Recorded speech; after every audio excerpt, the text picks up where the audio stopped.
Assalamualaikum warahmatullahi wabarakatuh.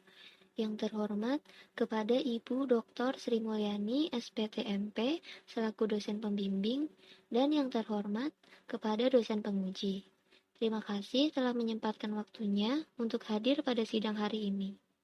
Sebelumnya perkenalkan, nama saya Nesya Nuriskia Devatma dengan nomor induk mahasiswa 230201171730053. Di sini saya akan memaparkan hasil praktik kerja lapangan saya yang berjudul korelasi antara kadar FFA minyak goreng terhadap bilangan asam pada produk POPMI di PT Indofood CBP Sukses Makmur Tbk, Divisi Noodle, Cabang Semarang.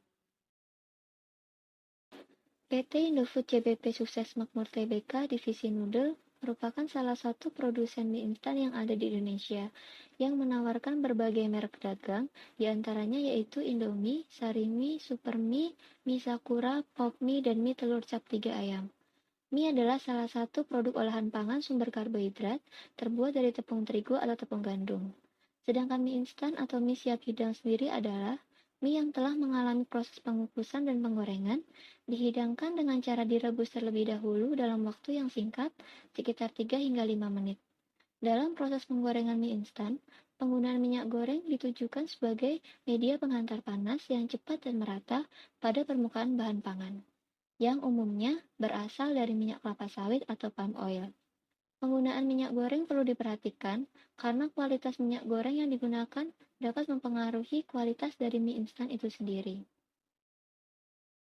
Pop mie merupakan mie instan dalam kemasan cup dan dapat dihidangkan hanya dengan diseduh menggunakan air panas. Alasan saya memilih produk pop mie yaitu karena pada proses penggorengannya hanya menggunakan minyak goreng baru.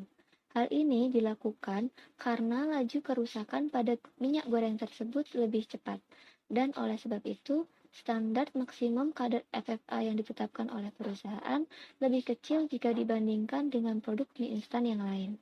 Sehingga, peningkatan kadar FFA minyak goreng yang saya amati dapat terlihat secara signifikan.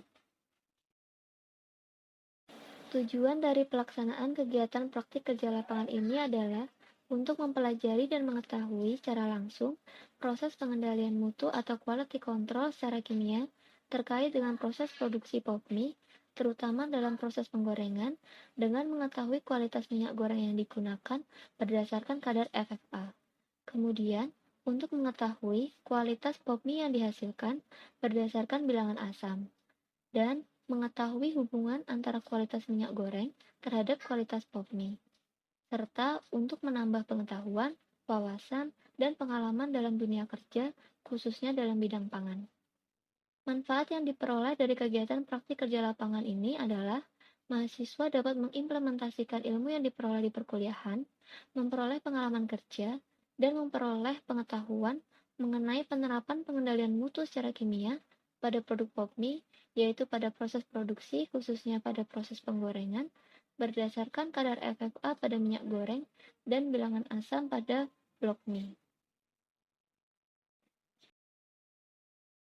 Materi yang diamati dalam praktik kerja lapangan ini adalah data kadar FFA minyak goreng yang digunakan dan bilangan asam pada blok mie produk POPMI yang dihasilkan, serta data yang berkaitan dengan standar kualitas POPMI di PT Indofood CBP Sukses Makmur Tbk, Divisi Noodle Cabang Semarang. Metode yang digunakan dalam praktik kerja lapangan ini adalah dengan melakukan observasi, wawancara secara langsung dengan karyawan maupun kepala bagian divisi terkait, serta mencatat segala informasi terkait data yang dibutuhkan. Pengamatan dilakukan dengan mengamati proses penggorengan blok mie dan melakukan pengujian terhadap kadar FFA minyak goreng dan bilangan asam blok mie pada produk POPMI di Laboratorium Quality Control di PT Indofood CBP Sukses Makmur Tbk, Divisi Noodle Cabang Semarang. Pengujian dilakukan secara berkala setiap 1 jam sekali selama 1 shift dan dilakukan selama 3 hari berturut-turut. Kemudian dilakukan pengolahan data menggunakan analisis korelasi dan regresi linear sederhana untuk mengetahui adanya korelasi atau hubungan antara FFA minyak goreng dengan bilangan asam blok mie pada produk POPMI. Kadar FFA atau Free Fatty Acid merupakan salah satu indikator penentu kualitas minyak goreng. Pengujian kadar FFA minyak goreng dilakukan dengan metode titrasi asam basa.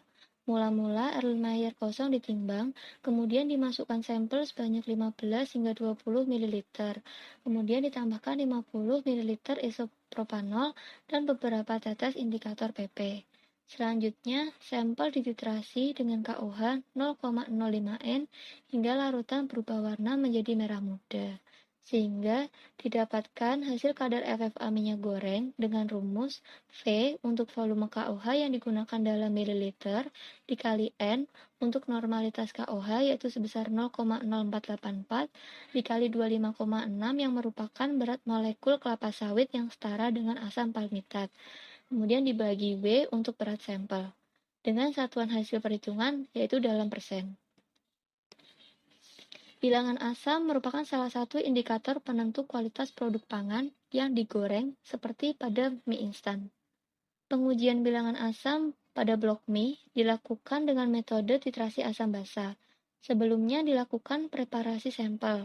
Mula-mula gelas piala kosong ditimbang, kemudian sampel blok mie dihaluskan sebanyak sekitar 30 hingga 50 gram sampel.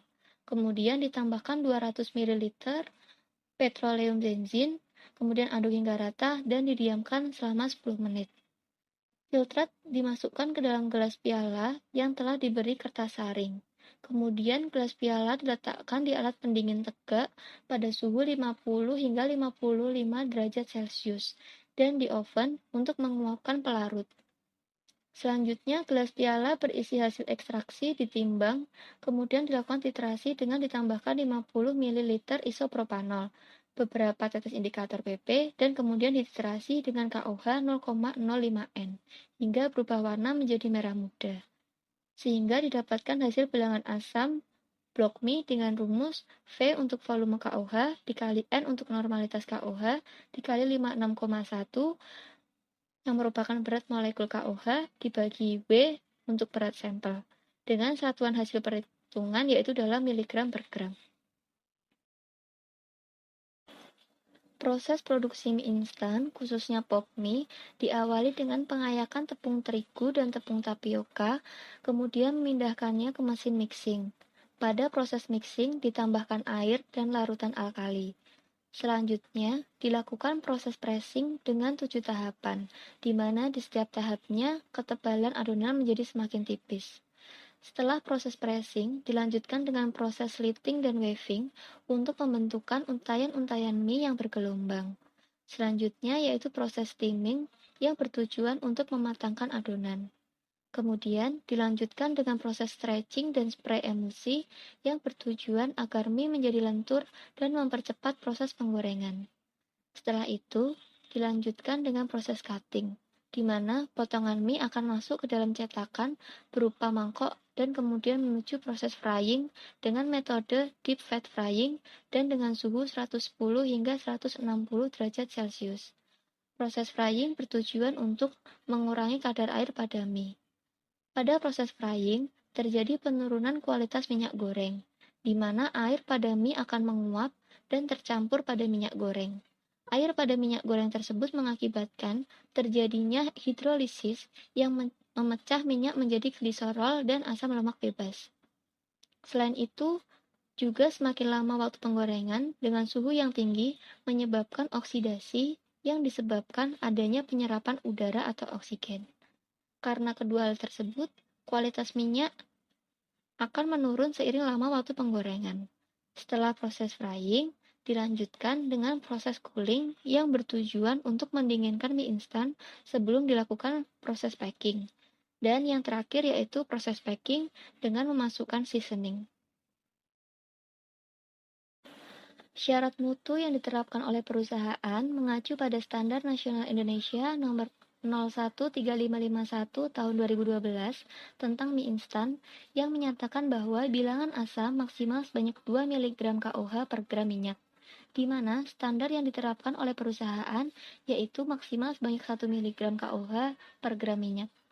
Untuk minyak goreng, mengacu pada Standar Nasional Indonesia nomor 013741 tahun 2002 tentang minyak goreng yang menyatakan bahwa asam lemak bebas, dalam hal ini asam palmitat, maksimal sebesar 0,3%, di mana standar yang diterapkan oleh perusahaan yaitu maksimal sebesar 0,2% untuk produk cup noodle dan 0,245% untuk produk normal noodle. Dari hasil pengujian kadar FFA minyak goreng dan bilangan asam blok mie, didapatkan hasil seperti pada grafik, di mana terjadi kenaikan kadar FFA pada setiap jamnya yang diikuti oleh kenaikan bilangan asam. Pada pukul 12.30, terjadi penurunan kadar FFA dan bilangan asam akibat adanya pensubstitusian minyak goreng pada pertengahan shift.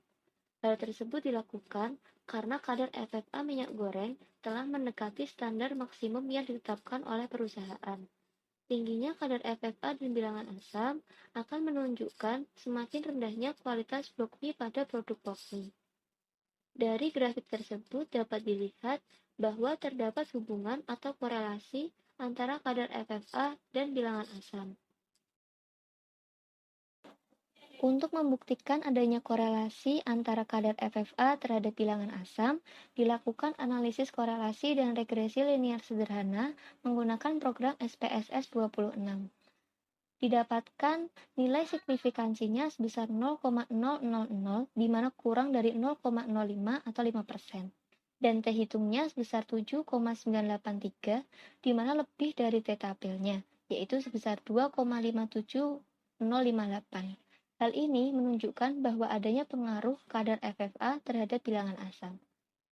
Pada tabel model summary diketahui bahwa koefisien korelasi atau R sebesar 0,963. Hal ini menunjukkan bahwa korelasi antara kadar FFA minyak goreng dengan bilangan asam blok mie sangat kuat dan memiliki hubungan yang positif. Pada tabel juga diketahui R square atau koefisien determinasi yang dilambangkan dengan R kuadrat, yaitu sebesar 0,927, yang berarti kadar FFA minyak goreng memiliki pengaruh terhadap bilangan asam blok mie sebesar 0,927 atau sebesar 92,7%, sedangkan sisanya sebesar 7,3% dipengaruhi oleh faktor lain. Berikut adalah grafik regresi linearnya, di mana didapatkan persamaan yaitu Y sama dengan 1,7887X ditambah 0,1128 yang berarti bahwa setiap peningkatan 1% kadar FFA minyak goreng, maka bilangan asam pada blok mie akan meningkat sebesar 1,7887 mg per gram. Berdasarkan analisis yang telah dilakukan, dapat disimpulkan bahwa kadar FFA minyak goreng dan bilangan asam pada blok mie produk pop mie memiliki hubungan yang berbanding lurus, yakni semakin tinggi kadar FFA maka akan semakin tinggi pula bilangan asam, dan begitu sebaliknya. Namun, semakin tinggi kadar FFA dan bilangan asam, maka akan menunjukkan semakin rendahnya kualitas produk pop mie yang dihasilkan. Sekian yang dapat saya sampaikan pada presentasi kali ini. Kurang lebihnya mohon maaf. Wassalamualaikum warahmatullahi wabarakatuh.